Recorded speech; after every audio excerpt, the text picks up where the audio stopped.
Ny tsy eo amin'ny fitondrana ihany no tena mahay mitsikera ny fitondrana ary efa hatramin'izay izy io mandraky teny androany. Iza moa tsy nahalala an'izany Lalatiana Rakotondrazafy izany tamin'ny fitsikerany izay fitondrana tamin'izany fotoan'androny nefa rehefa nahazo toerana tao amin'ny fitondrana dia indro ara fa tsy Intsony izay fitsikerany ny zavatra tsy mety izay nataon'ny fitondrana izay. Ka ny pitsopitsony mahakasika an'izay ny fakafakena amintsika tao anatin'ity vidéo ity ka manasantsika rehetra anaraka an'ity vidéo ity hatramin'ny farany.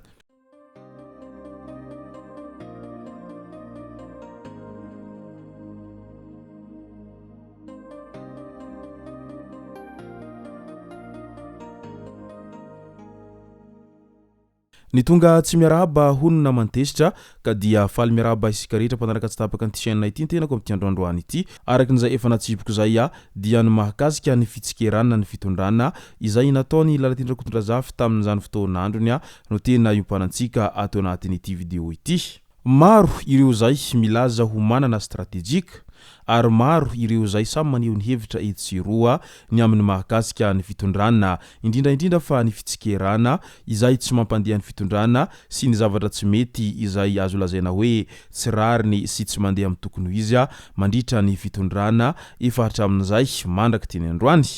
Fa ny mahagaga nefa ireny olona ireny dia vantany mbola tsy mahazo fahefana dia hainy tsara ny maharary ny vahoaka ary hainy tsara ihany koa ny mitsikera an'izay fitondrana izay ny amin'ny ilay tena tokony fitsikerana izay ho atao amin'ny fitondrana ary ireo tena maharary ny vahoaka no hirahiraina sy tsikeraina mandritra izany fotoana izany.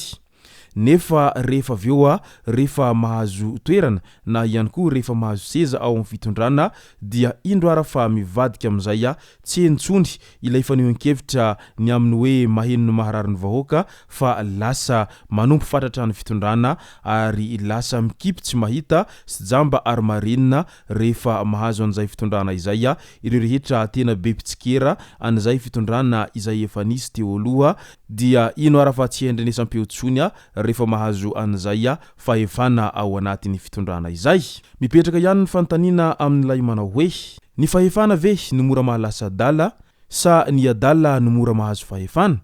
Io indrindra ny fanontaniana izay mipetraka eny anivon'ny fiarahamonina eny manoloana an'izany rehetra izany ary miezaka mitondra fanazavana etsiroa foana ireo rehetra izay tena mpitsikera ny fitondrana fony mbola tsy nahazo toerana ireo rehefa tonga eo amin'ny fitondrana. Raisitsika ohatra zao Lalatiana Rakotondrazafy fony izy mbola tsy tonga teo amin'ny fitondrana dia hainy tsara ny mitsikera ny fitondrana indrindra ny eo amin'ny resaka jiro sy rano tamin'izany fotoan'andro zany ary izy mihitsy no nilaza mazava tsara tamin'izany hoe tena tsy mahavita azy intsony io mpitondra amin'izao fotoana izao io fa aleo manova hafa na ihany koa aleo midina andalambe amin'izay manao an'izay fangatahana an'izay hoe fialany filoha na ihany koa fametram-pialany filoha tamin'izany fotoan'androny fony izy mbola tsy nahazo fahefana. Ny mahagaga nefa ny rehefa nahazo fahefana ny tenany dia indro ara fa tsy Intsony izay hoe mahafantatra ny maharary ny vahoaka izay fa lasa manompo fatratra ny fitondrana ary lasa moa jamba sy marenina tao anatin'ny izany rehetra izany dia ohatrany tany tsy misy olona mihitsy ny tany rehefa nahazo toerana izay ireo rehetra izay be mpitsikera ny fitondrana teo aloha. Ireny zao ny raha nahita an'ilay hoe tifidanitra na voafe nefa hita mazava tsara izao fa tena ninina nitifirina ilay feny ireo mpanao fitokonana tamin'izany fotoan'androny. Teo ihany koa anireny izay fandarana anireo rehetra izay haneho hevitra ankahalalahana na hidina teny andalambe izany na fanenjehana tao tambazotra Facebook izany eny tsy vitsy tamin'ireo tanora malagasy ireo mpirenena malagasy no tsy maintsy nadoboka tany an-tanimora tamin'izany fotoana izany noho izay hoe hevitra tsy mitovy sy ny firehana tsy mitovy ara-politika ary ihany koa noho ny fanehoan-kevitra ao anatin'izany rehetra izany izay hitany vahoaka fa maharary azy ireo dia indro ara fa teriterena ary tsy avelona haneho hevitra malalaka ny vahoaka tamin'izany fotoana izany fa avy hatrany dia mihinana gagazo sy ny maro hafa. Teo ihany koa ireny toraka helikoptera izay nandritra ireny fampilezan-kevitra ireny izay tsy maintsy ny afara tamin'ny fanagadrana ireny tanora izay nitoraka ireny ary maro ihany koa moa ny fiainan'olona izay tena simba tanteraka nandritra ireny fitondrana ireny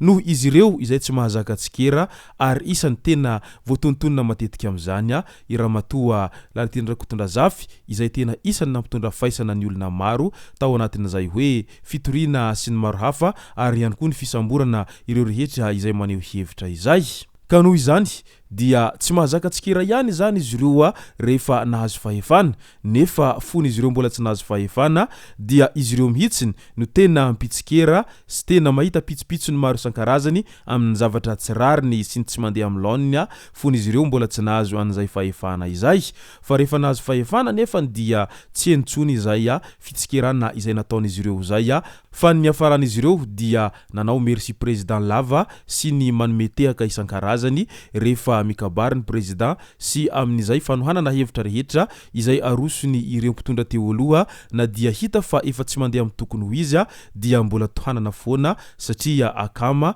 sy miara-petsapetsa sy miara-mahazo tombontsoa ao anatin'izay fitondrana teo aloha izay mo izy ireo nandritra izany fotoanandron'izy ireo zany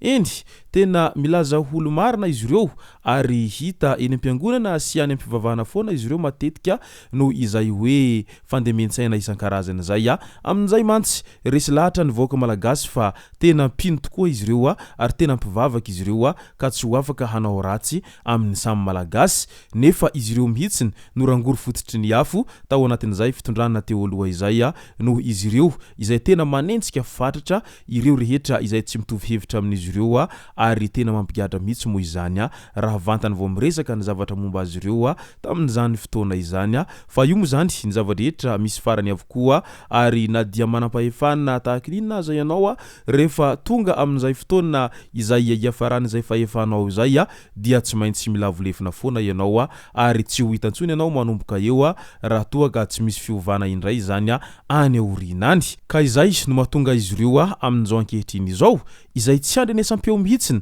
ary tsy fantatra hoe nakaiza na nakaiza fa dia nikombona sy tsy niteny intsony izy ireo raha vantany vao niongana teo amin'ny fitondrana ilay olona izay nitohanan'izy ireo nandritra ireny fitondrana teo aloha ireny